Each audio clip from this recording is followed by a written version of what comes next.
Hello folks, welcome to the Seth Rhodes Show, where we talk about personal finance and all kinds of things I'm learning in that world, sharing with you as soon as I learn them. So I guess that's really the key, is your willingness and ability to learn stuff that makes you better, makes you stronger, makes you more generous, makes you more capable, makes you more meaningful, more excellent with your time here on planet Earth.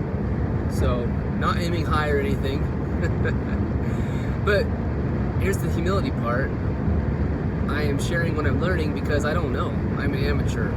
I am just determined to learn about how money works for the purpose of becoming wealthy, for the purpose of becoming smarter, for the purpose of becoming more generous, all the things I listed earlier.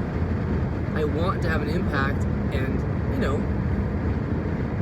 this is the weak link. This is not my strength. This is not I was born with a silver spoon or born with great financial sense. I wasn't a natural, certainly not an entrepreneur, none of these things. I just determined that I want to get into this so I can take better care of my family. Like I said, all those more kind of esoteric things. Be more excellent with the few years we're given on planet Earth. So, money is not the not the end all.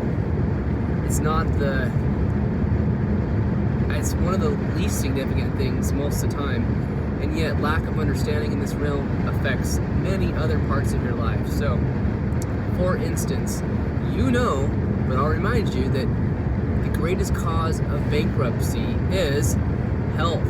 So, when you have a health concern you can't pay for, in this first world country where I live, the United States of America, the chances of you going bankrupt are high. So, let me rephrase that.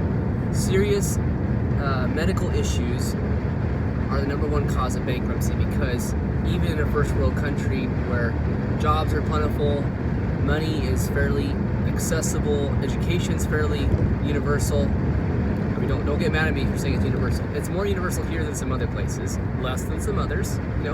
We're up there. Not the best, not the worst, but you can have access to these things.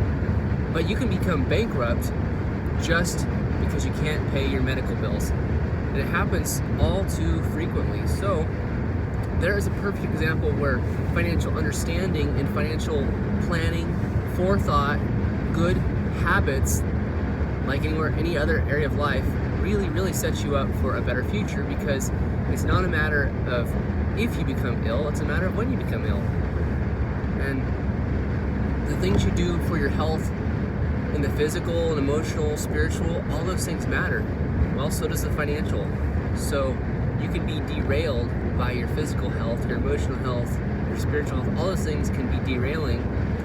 And a good grasp of your finances and a good plan, disability insurance comes to mind, exercise and diet, your mindset, all these things come to mind as preventative practices and understandings that help you do well with your health. So, you're a multi-part being, that's what I believe. So all these things play off each other and touch each other and synthesize to make this kind of nebulous term called health. Like, it's all those things together. It's your physical, spiritual, emotional, financial health even. But financial health, that's even probably the most esoteric of them all, even though it's involving actual numbers you can measure and quantify. But what's financially healthy? Well, maybe we should put a definition on it, since it does get talked about a lot.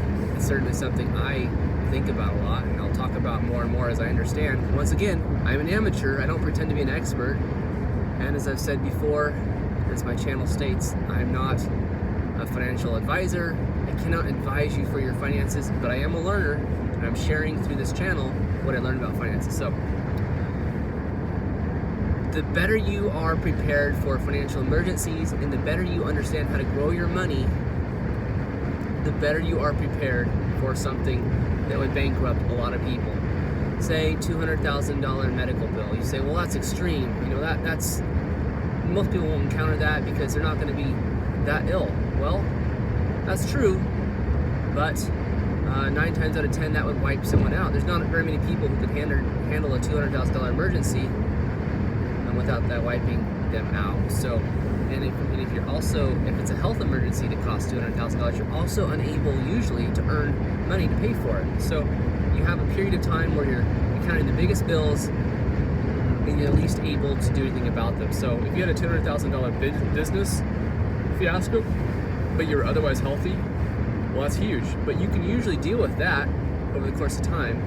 But a health thing is that much worse. So that's just one example off the top of my head of where your financial knowledge impacts your financial health and impacts your health overall and your ability to recover from things that are deleterious to your health.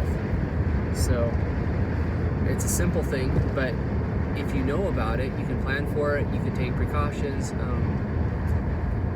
Your preventative physical health measures you take actually save you money in the end, because once again, the highest cost of bankruptcy, and bankruptcy is not the only thing that can happen when you have bills, but the highest cost of bankruptcy is illness. So if you're gonna prepare for that, you are that much better with your finances. You're that much better with your financial legacy. You're much less likely to leave debts when you leave this world. And once again, that's not the most important part of life, but since I didn't know much about it, it's what I'm choosing to share because that's what I'm choosing to learn. Strengthening a weak link, and I find it fascinating. I don't think I'm unnatural at it. I don't think I'm bad at finances. I think I was really, really uninformed, as is any student. You know, you don't start out with all knowledge. Humility says you recognize your great potential to learn, and you're honest about not knowing a lot. And that's just a great reason to get into it. And more so if you're interested in learning about it. Once again, I think you could focus on other things besides your financial health, your financial knowledge, and you would not be missing the most important thing. But it does touch almost every other aspect of your life. So why not? Why not go on a learning journey, get financial knowledge that impacts your financial health and financial legacy, get some peace of mind, talking about and thinking through scenarios that are taboo, at least in the US culture, for many, many, many people's family trees. So if your family didn't talk about it or didn't talk enough about it, here's your invitation to think more on the subject, learn more, learn with me, learn with others. And I'd like to grow this into more of a community. Right now it's just, whoo, that sun is bright. Right now we're just I'm talking at the camera about what I'm learning. That's where it's at. It has not grown to the community, but that would be awesome. A growing community of people who understand this stuff and can help our friends, families, spouses, neighbors, communities become more financially healthy, more financially resilient, and leave great legacies on the earth that are not bereft of finances. So, as always, I'll tell you what I tell myself: go work hard at what you love, and have a great day.